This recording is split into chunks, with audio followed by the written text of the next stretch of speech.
Salut à tous. Si vous aimez nos musiques, abonnez-vous à notre chaîne pour ne rien manquer. N'oubliez pas de liker et de partager avec vos amis. Votre soutien nous motive énormément et nous encourage à publier encore plus de super morceaux pour vous. Merci et à bientôt pour de nouvelles découvertes musicales. Molo molo ye, molo molo ye, molo ye. Molo ye mama, molo ye abenio. Agaveti abenio, oni na mlonga samo.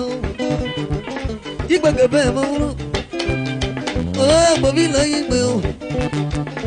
Rugwa mayeba, gaya bojebo, yabo yebo.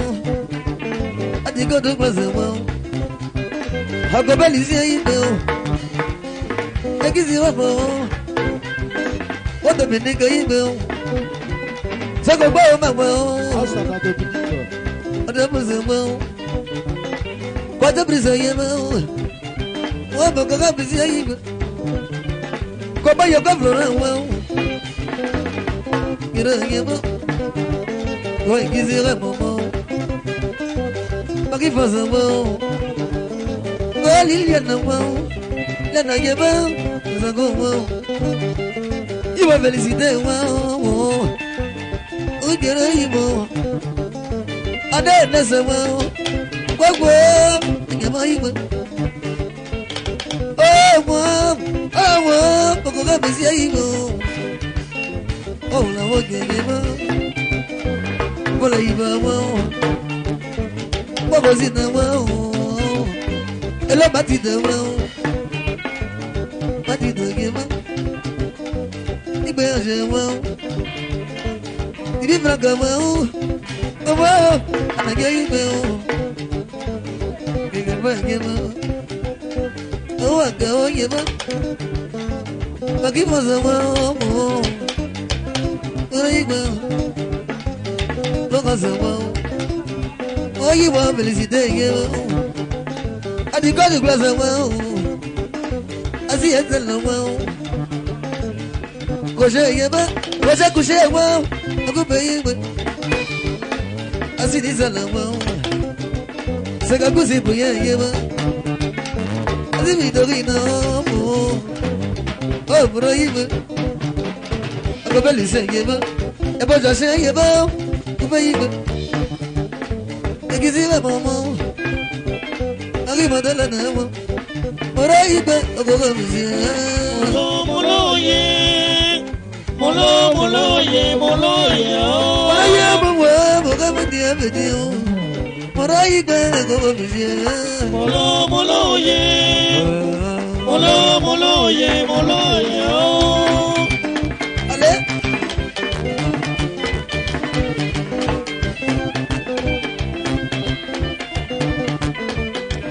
Ale, ale.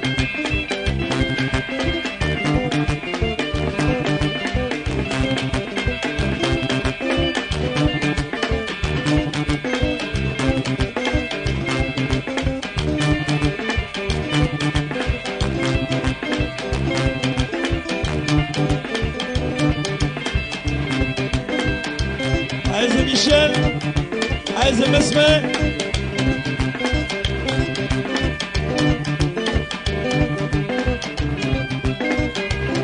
Aïe Michel, aïe Mesme.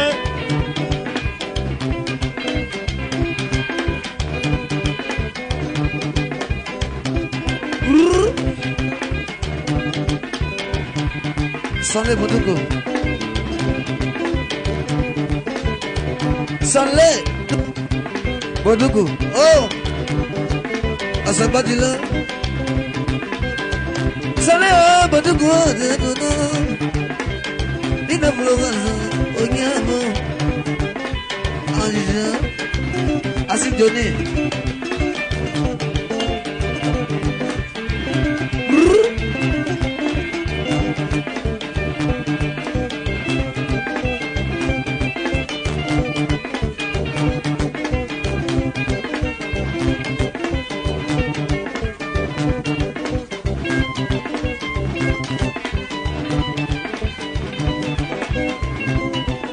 Parlons quoi, Agobé, les émois.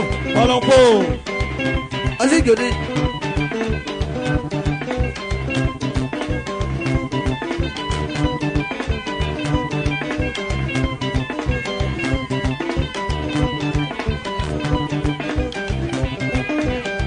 Malampo.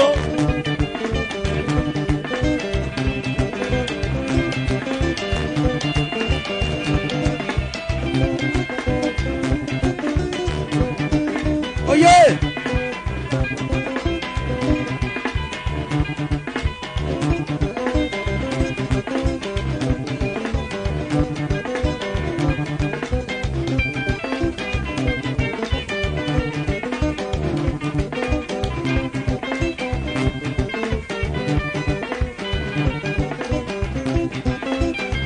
Y'a beau chercher. Ah, du côté du glace. Ah, comment elle ici? Oh, peut-être. Ah?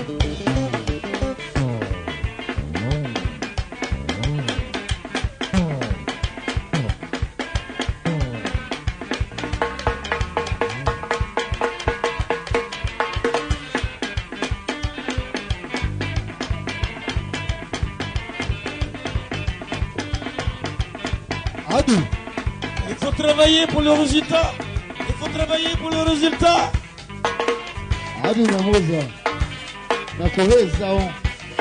Tuwa. Yo.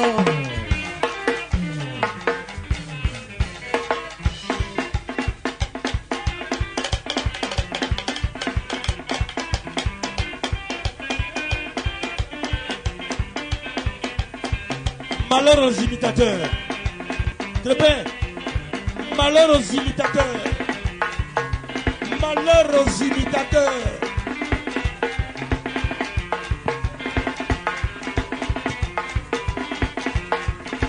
Deuxième.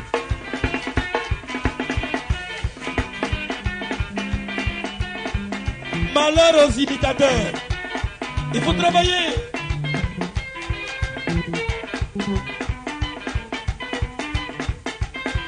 Travailler dans la concordance, dans la paix, dans la justice.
Sabia la siguiente posición. Ahora lo hacía tan hacia el pez de bombata. La casina la hoy. El mandante culo, a cubana. A casela, a cubana. Igual de pano, de mi tela. Metía zona, bobo, metía sanio. Tiga bate bate tetno. Iko gomada. Fane belo nasa logwa buku. Tete ayeta gana. Akabelisia wamata gwe. Zubogia. Ala gagama watebogia. Ya pas José. Voyez moi, à tes moments. Ne jouez pas de bonheur. Je vais y aller pour panne. Yo, le moyen. Et ne me bien, rien dans le moyen. Agadariza, mon ami, mon ami. Bigwaza, maman. Abedariza. Y'a y a moyen. Y'a bigwaza, maman. Voilà. Et quand on essaie.